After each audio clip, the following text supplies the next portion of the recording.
Roth conversions, and do they really create tax-free income?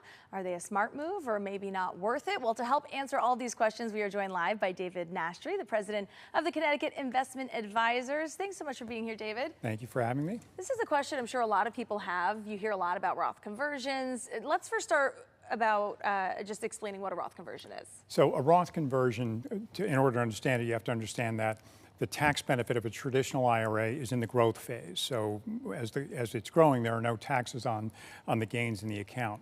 Taxes are paid when you take distributions out of those accounts.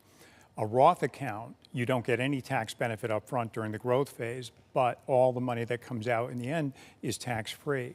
So a conversion is when you take a traditional IRA or 401k and convert that to a Roth. Okay, and people asking, can it create tax-free income per se? Is that the case? It is not the case. Okay. It depends on how much you want to torture the language of tax-free. Sure. So when are you paying the taxes?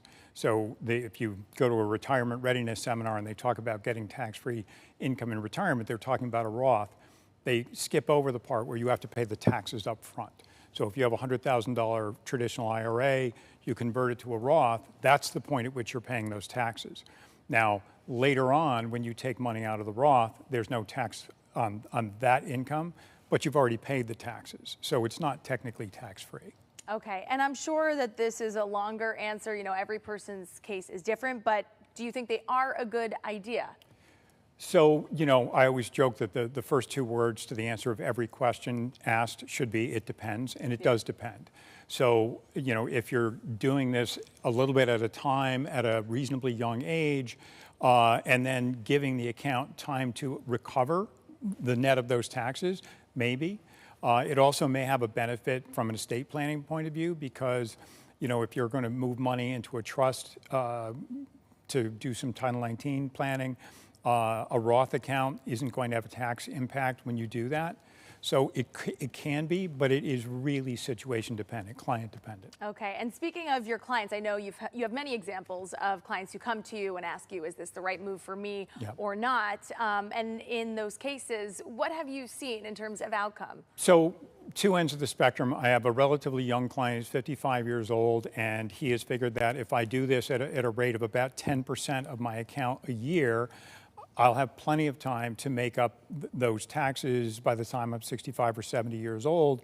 He doesn't need the income from the Roth, so he just wants to leave that money to his children. On the flip side, I have someone who came from a seminar where they told him he should do it, 75 years old, $500,000. He'd be paying $150,000, $175,000 in taxes for almost no benefit. Right. So those are the bookends on that. It depends. Yeah. So that's the great thing about what you do. Tell us quickly a bit about what you offer, where you're located, how people can get in touch with you if they're interested. So we are located in Cheshire, Connecticut Investment Advisors. We do investment management, we do retirement planning, and we do some estate planning and asset protection as well. Wonderful. So if people would like to get in contact with you, we do have your website on screen, and we'll also have all the details for you, WTNH.com. Thanks so much for all the great advice. Thank you.